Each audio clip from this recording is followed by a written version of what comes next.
ติกาลนิโยอนุตตรังปุญญเขตังโลกัสสาติกราบหนึ่งกราบสองกราบสามกาเลนะธรรมัสสวนังเอตัมมังคลมุตตะมังมาแล้วเนอปอกออกแม่ออกมาแถมแล้วเสียงก้องเสียงก้องเสียงมองต่ำเข้าเสียงตุเจ้าเทศนาธรรมมาถึงบ้านมาถึงบนเฮือนมาถึงในเฮือนถึงในมุ้งในสุดมาถึงครัวไฟมาถึงห้องน้ำมาถึงในรถในลามาถึงกุฏิเพื่อให้พี่น้องทั้งหลายได้รับข้อมูลที่ถูกต้องอันนั้นก็คือน้ำธรรมคำสอนในทางพระพุทธศาสนาเฮาปากันมุ่งหน้าแสวงหาโชคหาลาภหาเงินหาคำกันนักลำไปบอกว่าลูกเล็กเด็กแดงคนเจือใดก็แสวงหาเข้าของเงินคำมีแล้วก็ใครคือมีแถมมีแล้วก็ใครคือมีแถมความรู้ความเข้าใจต่างๆก็แสวงหาบางคนมีปริญญา2 ใบ 3 ใบก็มีเพื่อให้เกิดความรู้จะเอามาประกอบอาชีพเพื่อเป็นหลักเป็นแหล่งอาชีพที่เป็นหลักเป็นแหล่งได้ก็ต้องอาศัยอาหารทางใจคือคุณธรรมถ้าประกอบอาชีพบ่มีคุณธรรมง่อนแง่นคอนแคนมันจะบ่มีหลักมีฐานเพราะฉะนั้นการประกาศธรรมกูเจ้าเป็นการเติมแท่งให้อาชีพมีหลักมีฐานเพื่อเอาเป็นเครื่องประกอบกันต่อไปลูกนื้อว่าออกไม่ออกลูกนื้อปากันลูกเน้อลูกอาบน้ำลูกฟังธรรมศาสนาไผศาสนามันแต่ธรรมะในทางพระพุทธศาสนานี้บ่เลือกจันบ่เลือกวรรณะบ่เลือกนิกาย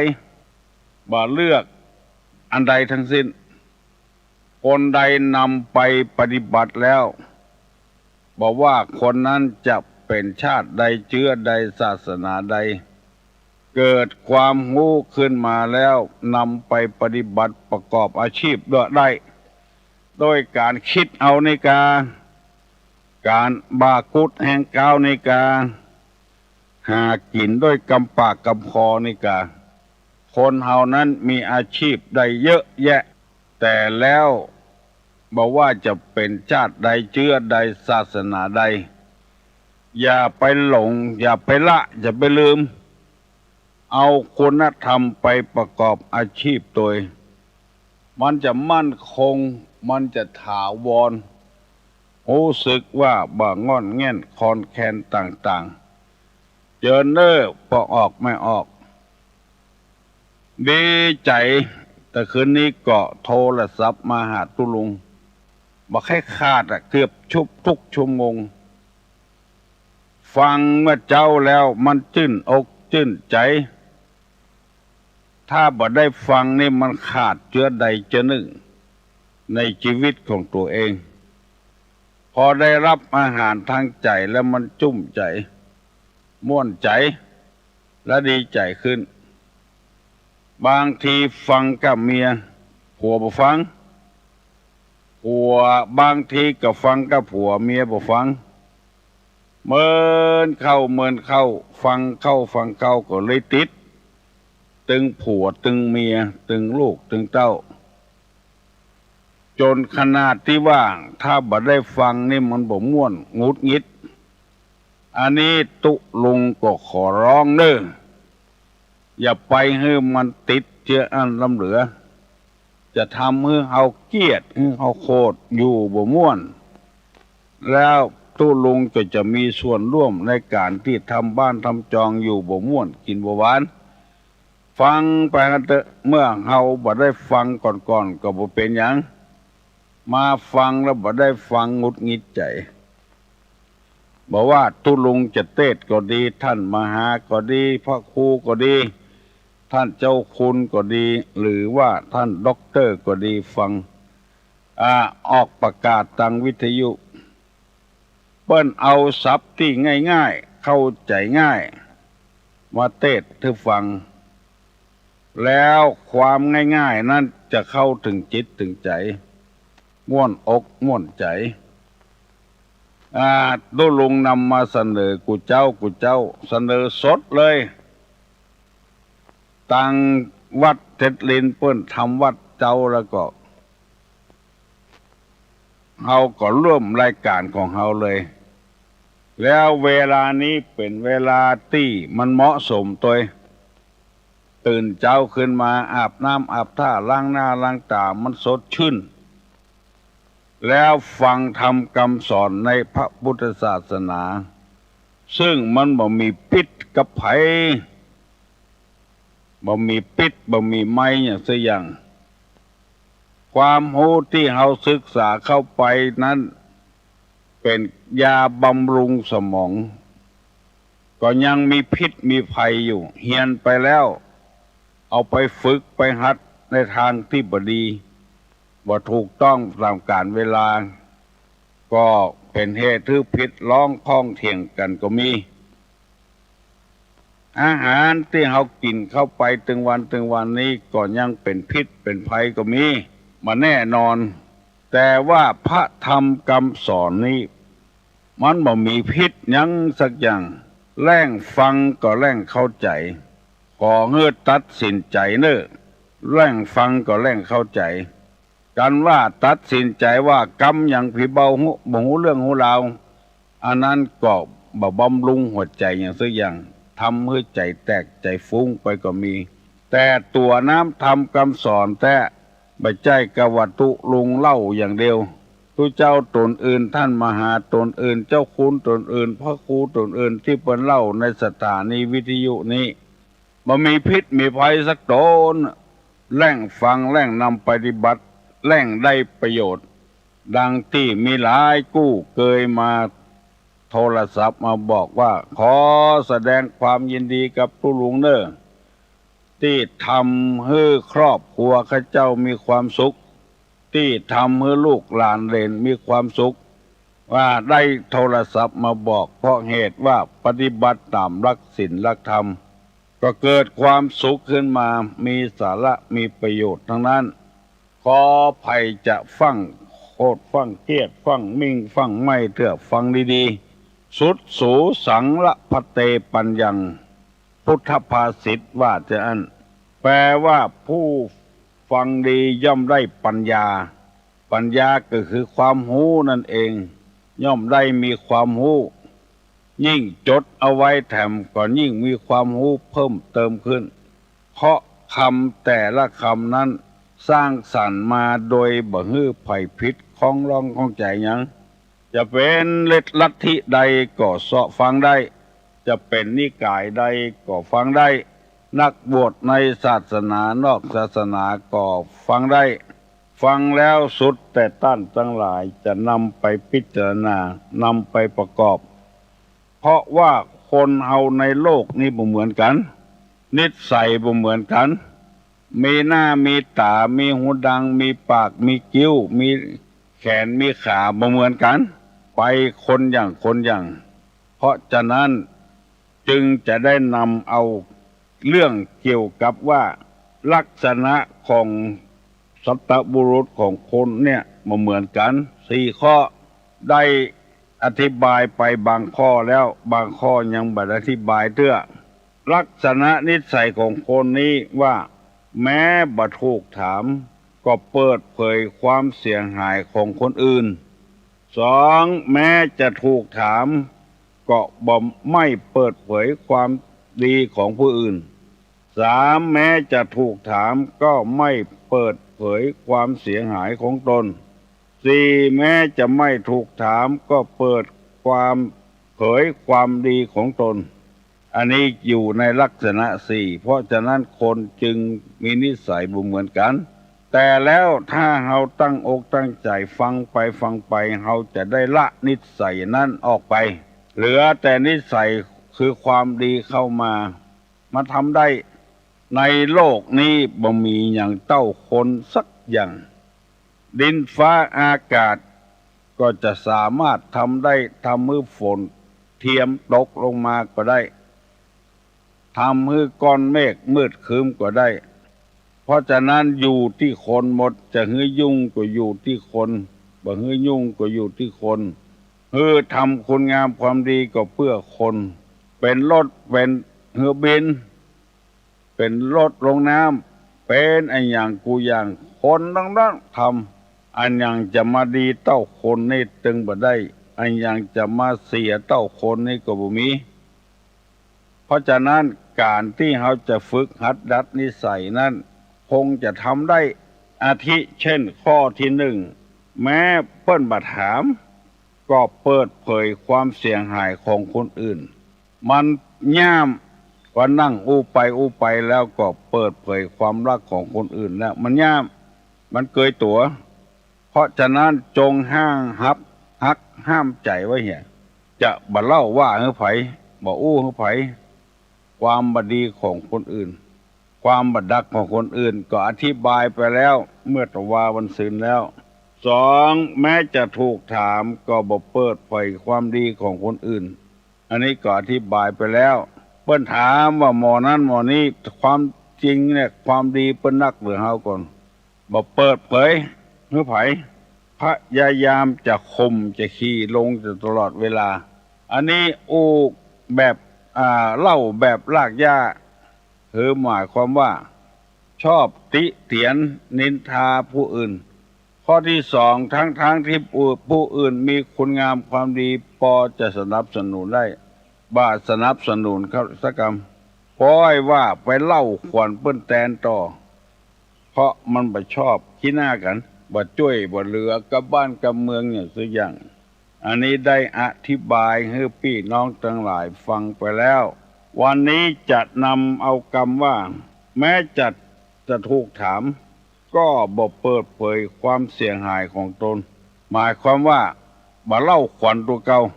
บ่เปิดเผยความชั่วของตัวเองความเดือดร้อนของตัวเองบ่ได้ปรึกษาหารือกับไผคนจำพวกเนี้ยที่กินยาตายก็ดีแขวนยาตายก็ดีแขวนตัวคอตัวเก่าตายก็ดีไม่ใช่แขวนยอดยาขอโทษเพราะบ่ได้ปรึกษาหารือกับไผบ่นำความชั่วของตนเปิดเผยให้ไผกลัวเปิ้นฮู้อันนี้ตั้งราชการบ้านเมืองเปิ้นก็ปรับโทษหนักเหมือนกันมีโทษแล้วปฏิเสธตลอดข้อหาทั้งที่มีหลักฐานอยู่แทนที่โทษจะตัดสินจำคุกตลอดชีวิตกับตัดสินรุนแรงเพราะว่ามีหลักฐานอยู่ปกปิดความลับของตัวเองจากตลอดชีวิตมาเป็นประหารชีวิตเลยก็มีเพราะฉะนั้นบัณฑิตนักปราชญ์เปิ้นว่าถ้าเปิ้นถามก็ตามบ่ถามก็ตามว่าเปิ้นถามนี่เถอะอันใดพ้องที่อยู่ในหัวอกหัวใจเฮาที่มันบ่ดีตัวเฮาก็บ่ดีตัวเปิ้นก็บ่ดีบัณฑิตนักปราชญ์ผู้ฮู้ทั้งหลายเปิ้นท่องเปิ้นถามควรจะดีบอกให้เปิ้นถ้าเปิ้นถามถ้าเปิ้นบ่ถามก็บ่บอกเปิ้นจะได้หาวิธีช่วยเหลือเฮาอันนี้เป็นธรรมะที่เปิ้นว่าแม้จะถูกถามก็ไม่เปิดเผยความเสียหายของตนความลี้ความลับของตนเพิ่มโทษขึ้นไปแถมเพราะเปิ้นฮู้แล้วทำบ่ฮู้ความชั่วของตนมีจะใดบ่ฮับฮู้สักอย่าง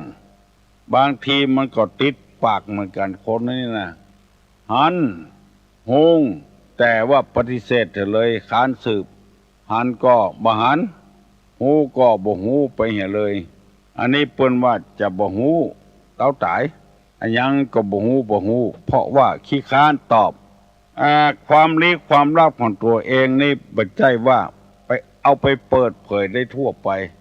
ถ้าเปิ้นบ่ถามก็บ่ตอบไผบ่ว่าหยังไผถ้าเปิ้นถามก็แง้มออกมาเล่าให้เปิ้นฟังเหี่ยบางทีนี่คนเฮาไปคิดว่าคนอื่นบ่ฮู้ตัวเฮาฮู้คนเดียวใจเปิ้นก็ฮู้เก่าเบื่อบางทีเปิ้นก็ประสบการณ์มาละเรื่องนั้นเรื่องนี้แทนที่จะเบาบางกลับเป็นนักขึ้นไปแถมปกปิดความชั่วของตัวเองไม่ใช่ว่าปกปิดพ่ำเพื่อปอให้เปิ้นหูพ่องพอมีเหตุการณ์อันตรายเกิดขึ้นมันจะได้ช่วยเหลือกันมันจะได้ปรับปรุงกันหมู่นี้เป็นต้นเพราะฉะนั้นจึงนำมาเสนอให้พี่น้องทั้งหลายช่วยมีอันหยังพี่น้อง10 สาวชาวบ้านก็จะได้ช่วยแก้ไขอย่าไปปกปิดไว้นึกว่าไผบ่ฮู้นัตถิโลเกละโหนามะอันนี้เป็นพุทธภาษิตแปลว่าชื่อว่าที่ลับไม่มีในโลกไผบ่ฮู้บ่หันตัวเองก็ฮู้แล้วหันแล้วบางสิ่งบางอย่างควรเปิดเผยเปิ้นถามแล้วเปิ้นจะได้แก้ไขให้เฮาพอแง้มออกมาหน่อยเฮาก็ฮู้แล้วเพราะคนเฮานี่บ่มีอันหยังที่ทำบ่ได้แม้แต่ฝนก็ยังทำได้แล้วเอาเจือพันธุ์ต่างๆมาประดิษฐ์ประดอยมาผสมประสานบะพางส้มเอาบะพางหวานกิ้งบะพางหวานเข้ามาทาบสามารถให้เป็นบะพางหวานได้มะม่วงธรรมดามันขึ้นง่ายปลูกง่ายมันบ่เลือกอาหารบ่เลือกที่เลือกอากาศเลือกดินเอาบะม่วงที่มีก้ามีศีลเข้ามาทาบสามารถเป็นบะม่วงเชื้ออื่นได้เพราะฉะนั้นอันยังจึงบ่เหลือคนสักอย่างบางทีบ่ไว้ใจเปิ้นกลัวเปิ้นบ่ปกปิดความชั่วของตัวเองอย่างอันก็มีถ้าไปหาบัณฑิตไปหานักปราชญ์แล้วบ่ต้องกลัวละบัณฑิตนักปราชญ์นี่เป็นคนนักเลงปออันใดควรเปิดเผยอันใดบ่ควรเปิดเผยถ้าไปอู้กับคนธรรมดาสามัญคนบ่มีจิตวิทยานี่อาจจะเอาเรื่องของเฮา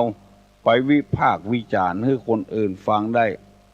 จึงทำให้คนบ่ศรัทธาบ่เลื่อมใส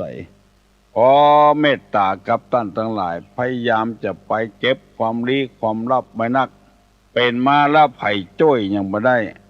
อันนี้เปิ้นฮ้องบอกว่าแม้ถูกถามก็ไม่เปิดเผยความเสียหายของตนอันนี้ก็เป็นบุคคลหนึ่งอยู่ในโลกนี้นิสัยใจคอมันบ่เหมือนกันไปคนอย่างอันนี้นำมาเสนอให้พี่น้องทั้งหลายฟังว่าถ้ามีไอ้อย่างที่มันกับอกกับใจเกิดขึ้นกับตัวแล้วควรจะไปเปิดเผยให้คนอื่นฟังเพื่อคนอื่นจะได้หูตัวแล้วช่วยเหลือแก้ไขปัญหานั้นคนฟังนักหูนักได้ยินนักเป็นคนที่มีเปรียบเฮาแก้ไขของเฮาบ่ได้คนอื่นแก้ไขบางทีไปแก้ไขคนอื่นได้ปัญหาของตัวกึดหาบ่ออกแก้ไขบ่ได้หมู่นี้เป็นต้นพยายามฟังแต่บ่ออกไม่ออกตั้งใจฟังเสียหน่อยจะไปเปิดวิทยุปล่อยตุเจ้าอู้คนเดียวเหยียบคนเดียวฟังเรื่องเก่าฟังบักหูเรื่องเพราะตุลุงโดนถามมาว่าตะกี้ตุลุงว่าอย่างก็ลืมไปเห็นละนี่กรรมที่มันถูกมันแม่นเอาไปขว้างไปตุมเหี้ยกรรมที่บดีบดักเอามาสอนตัวเก่าการเปิดเผยความบดีของตัวนั้นก็อย่าไปนับได้นับเปิดเน้อต้องพอคนเหี้ยก่อนคนนั้นจะเก็บความลับไว้ก่อ คนนั้นจะเปิดเผยความลับเขาต่อไปได้ก็หมู่เนี้ยต้องพิจารณาให้ก่อนบ่ใช่นับเปิดเผยก็บ่ได้พิจารณาหาเรื่องหาราวให้ก่อนอันนี้เป็นกรรมอธิบายข้อที่สามที่ว่าแม้จะถูกถามก็ไม่เปิดเผยความลับความเสียหายของตนเองอันข้อที่สี่ว่าแม้ไม่ถูกถามก็เปิดเผยความดีของตนอู้กันง่ายๆว่าอวดตัวเก่าเอ๊ะไปฟังเถอะไผอู้ที่ไหนก็อู้เอ๊ะข้านี่บ่ใช่อวดตัวนะเอ๊ะอวดมาหั่นแล้วนะแม่นกำแล้ว100%แต่ข้านี่บ่ใช่อวดตัวนะอันเนี้ยแม้ไม่ถูกถามก็เปิดเผยความดีของตนมีพ่องมามีพ่องก็เก็บมาว่ามีคนเท่าคนนั่งอู้กับตุลุงว่าโอ้ไปได้ยินละอ่อนเขาอู้ต่ำบ้านต่ำจองด่าลูกด่าเต้า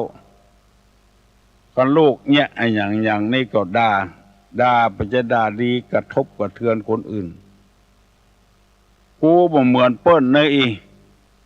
ข้าบ่เหมือนเปิ้นนะ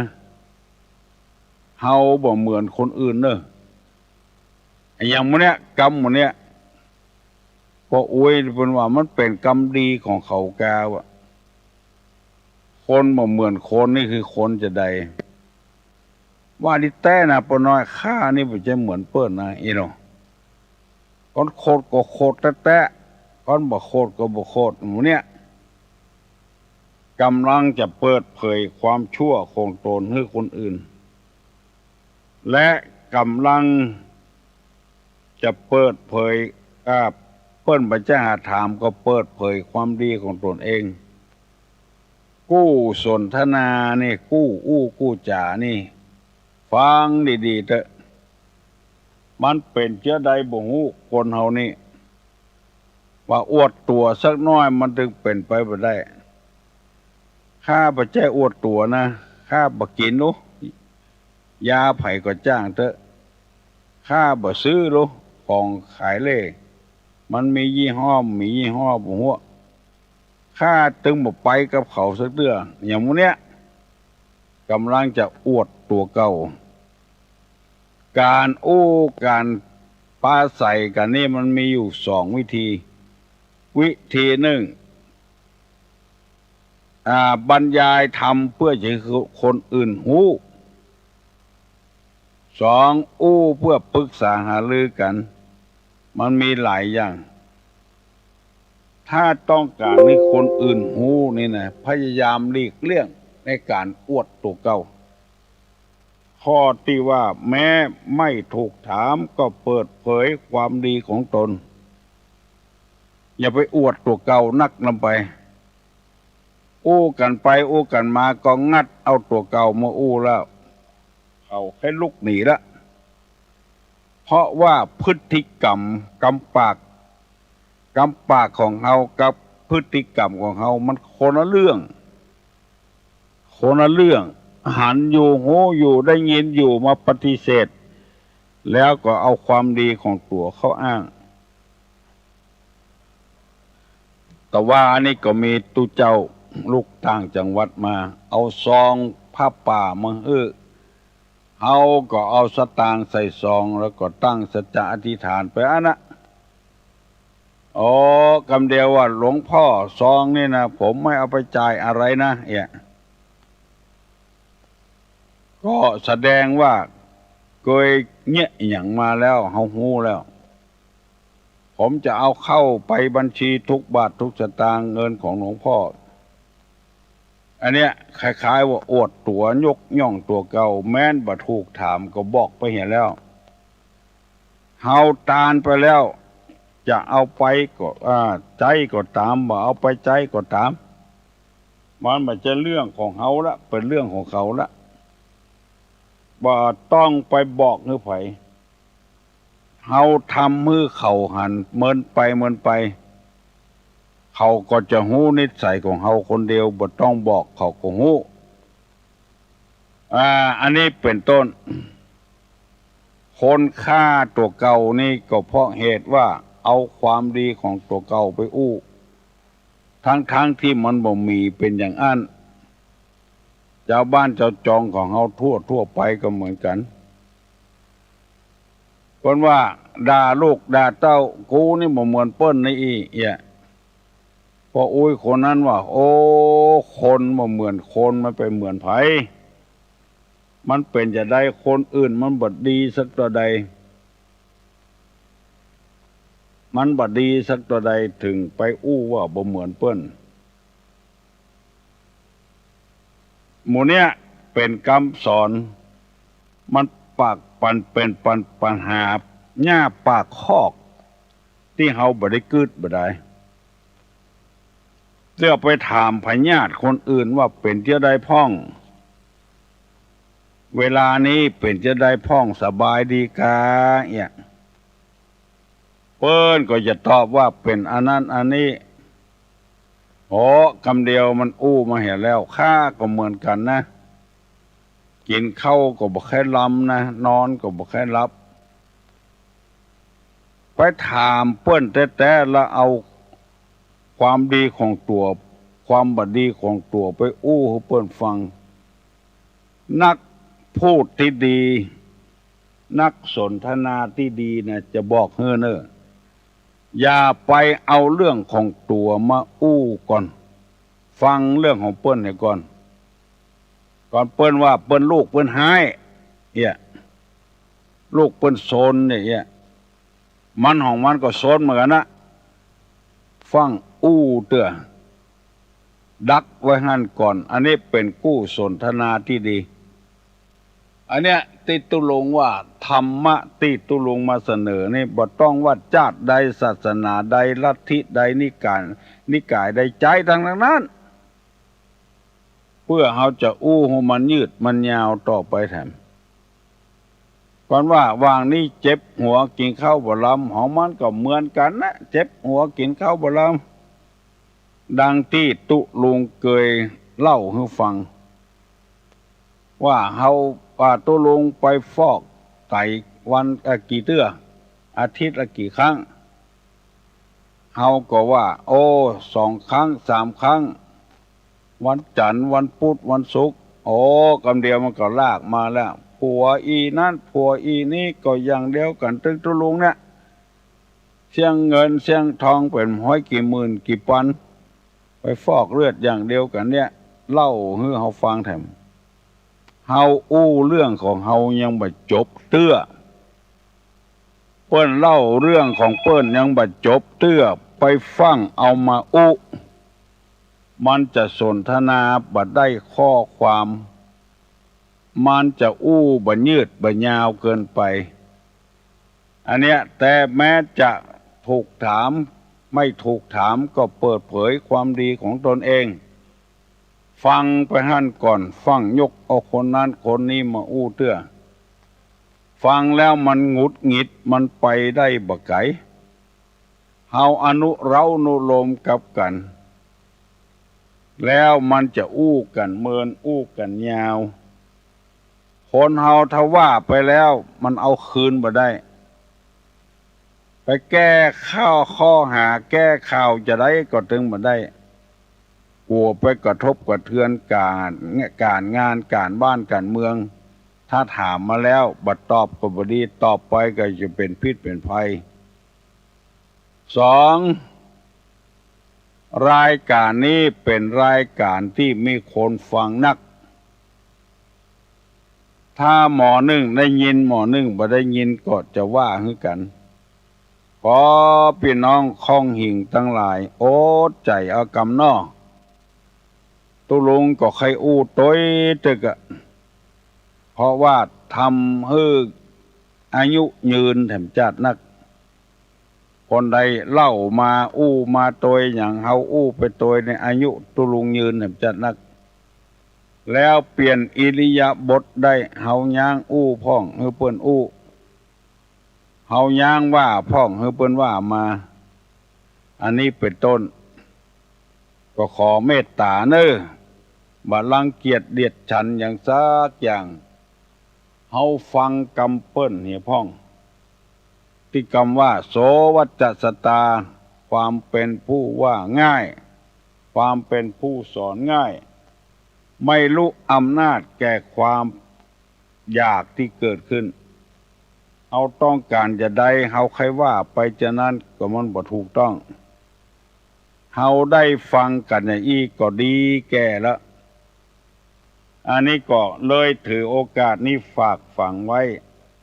เพราะคนเฮาในโลกนี้มีหลายจำพวกหนึ่งก็ดีจำพวกหนึ่งอาจจะบ่ดีก็ได้เช่นข้อหนึ่งว่าแม้ไม่ถูกถามก็เปิดเผยความเสียหายของคนอื่นเปิ้นมาถามสักหน่อยเอาคนอื่นมาเล่าสองแม้จะถูกถามก็ไม่เปิดเผยความดีของผู้อื่นมันดีอย่างพ้องดีอย่างพ้องก็บ่เปิดเผยข้อที่สามแม้จะถูกถามก็ไม่เปิดเผยความเสียหายของตนข้อที่สี่แม้ไม่ถูกถามก็เปิดเผยความดีของตนไปย่ำยีคนอื่นแล้วก็ไปอวดความดีของตนไปย่ำยีคนอื่นแล้วเปิดเผยความดีของตนอวดตัวเอ๊ะมันบ่ค่อยดีบางทีก็ว่าข้าเนี่ยข้ามคงมีดฟันก็บ่เข้าปืนยิงก็บ่ออกตาทะละทลายไปเลยบางทีก็ตายบ่กับพริกบ่กับเกลือเพิ่นว่าตายบ่ได้นะตายดิบตายผงบ่ได้กับพริกบ่ได้กับเกลืออย่างสักอย่าง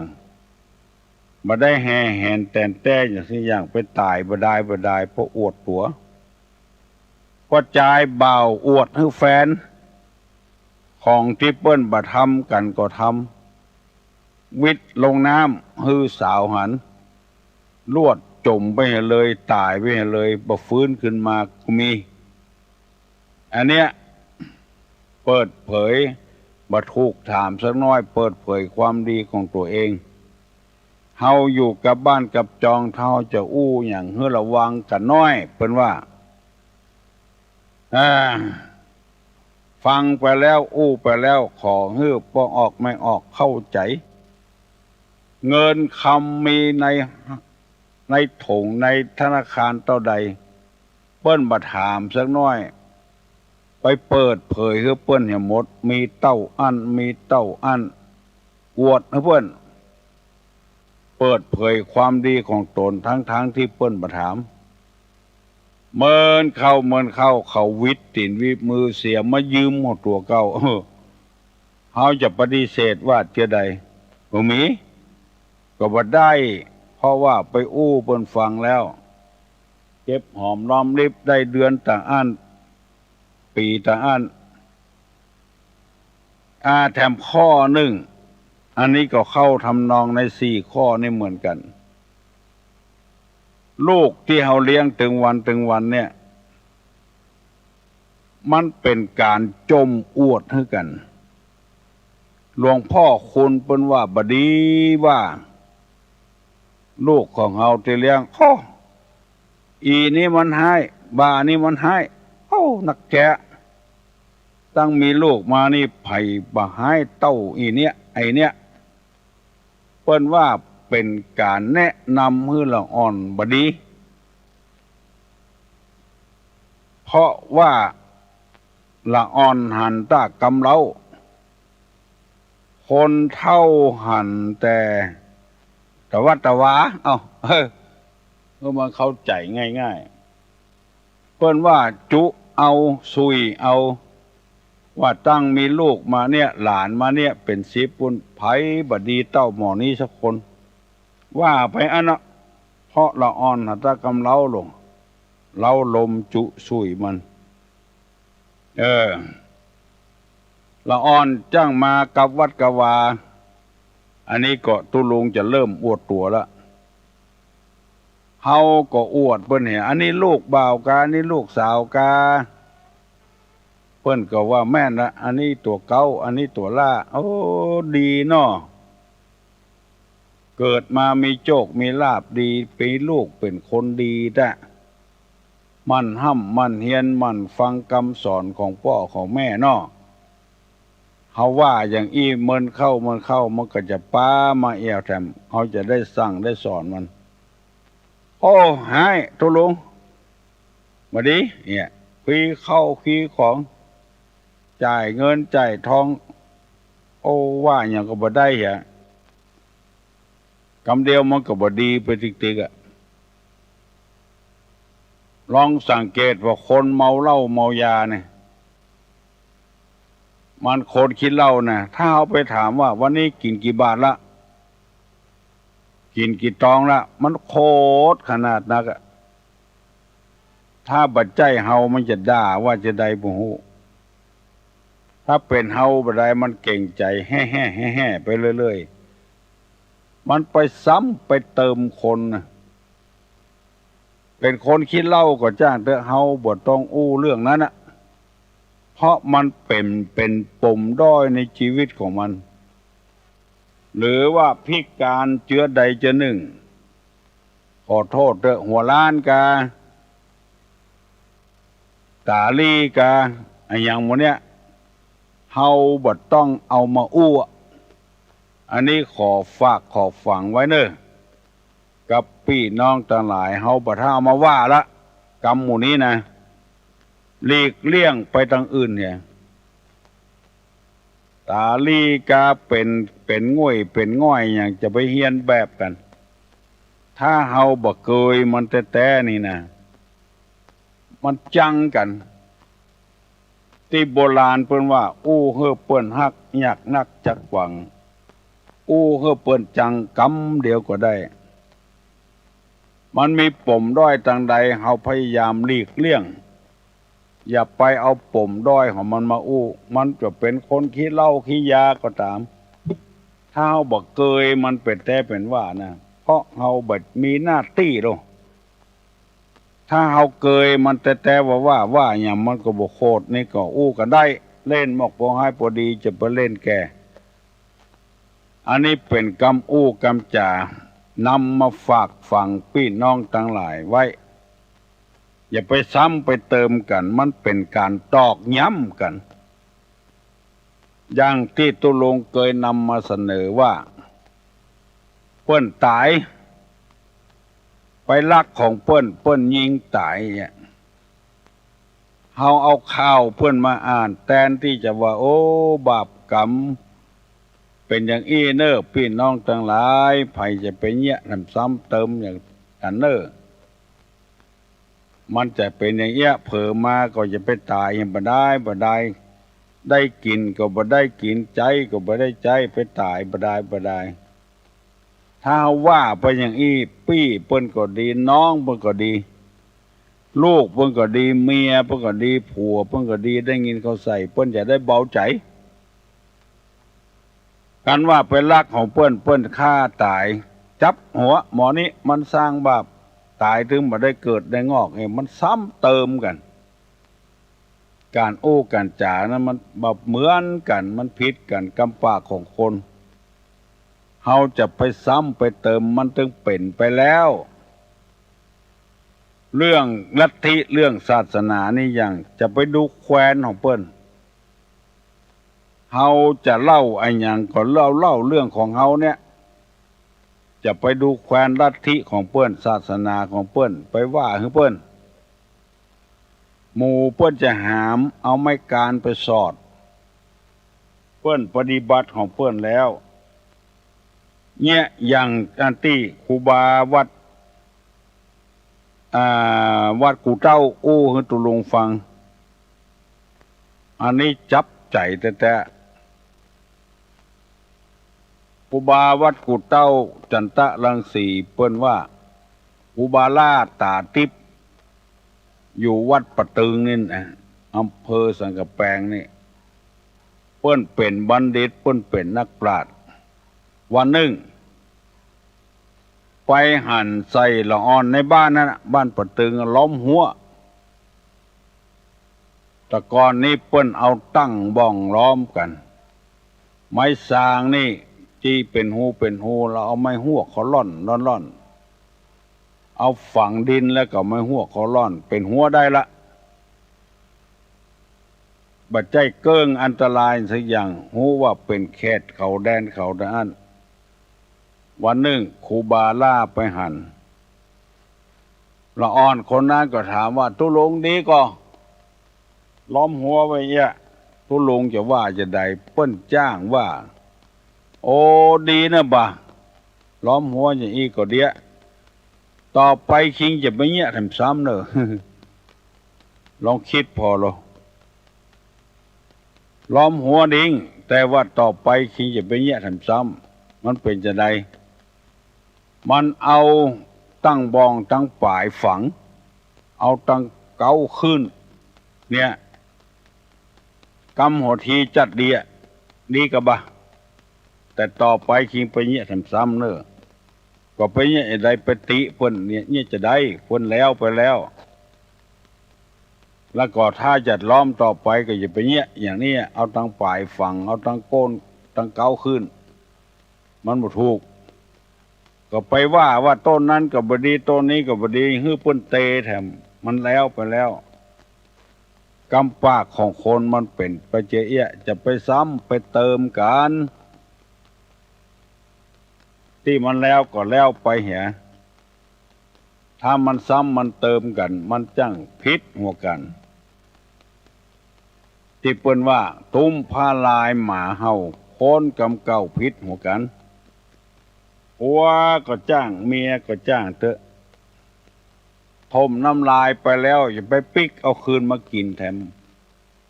กองป้นปากมันก็ตึงเป็นสกปรกไปแล้วเมื่ออยู่ในปากนี้บ่เป็นหยังขอโทษเถอะอย่างอุจจาระอยู่ในท้องเฮาบ่ฮู้หยังปล่อยมันอยู่หั่นน่ะไปที่ไหนก็เอาไปโตยติดขึ้นติดล่องออกมาแล้วจะแล้วเหม็นแล้วเหมือนกับกรรมเก่าที่เฮาค้นมาผิดหัวกันนะปีแล้วสู่ก็ยังเอี้ยเอามาโค้นมาอู้แถมไปกินเหล้าเมาเหล้าแล้วไปคล้องใส่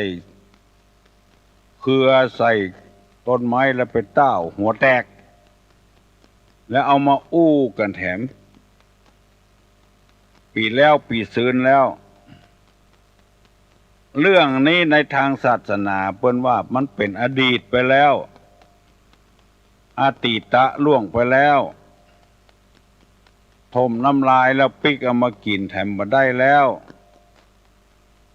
มันให้กำหยังมันเดือดร้อนกำหยังก็ปล่อยมันแล้วไปจะไปคดเอามาอันเนี้ยที่มีคนมาถามตุลุงว่า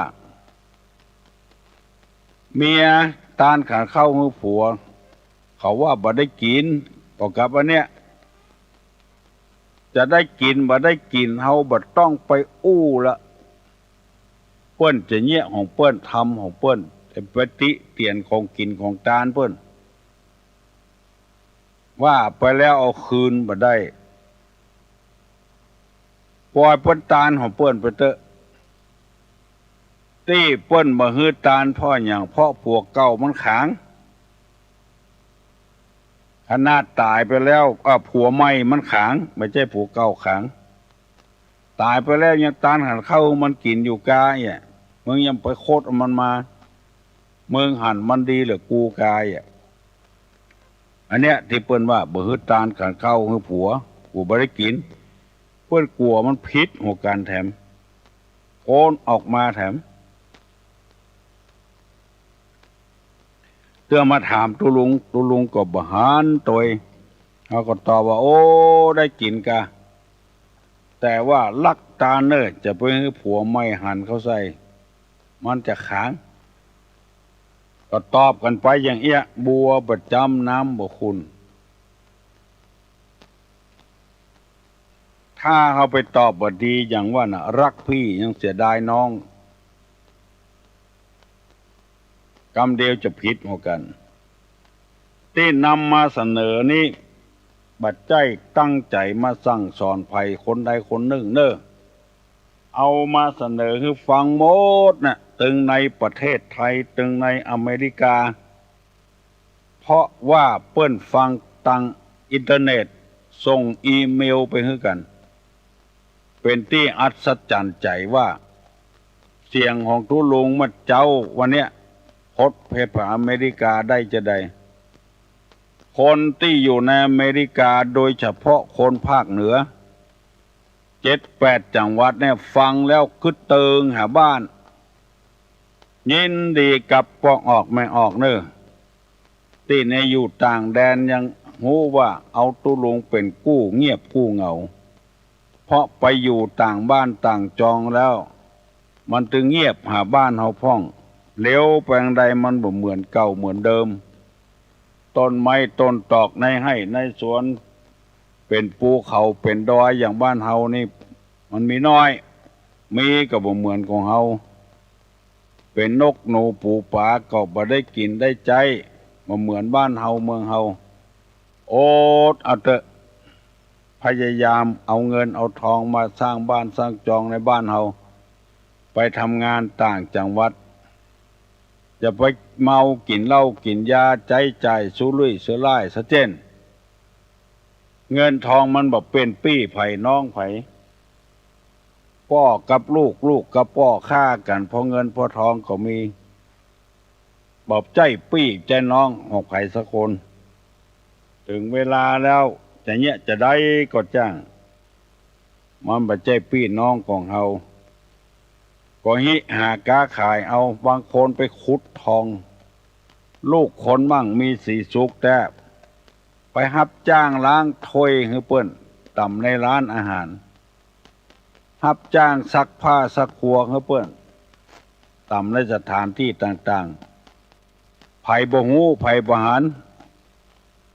ว่าเฮาเป็นลูกคนมั่งมีสีสุกตัวใดไผบ่ฮู้เพื่อได้เงินได้ทองมาเอามาจุนเจือครอบครัวในบ้านในจอง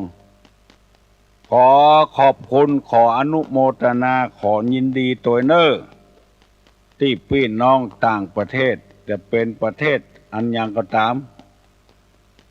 เพิ่นบัดเดียวนี้บ้านเมืองมันเจริญแล้วส่งไปทางอินเทอร์เน็ตส่งไปทางอีเมล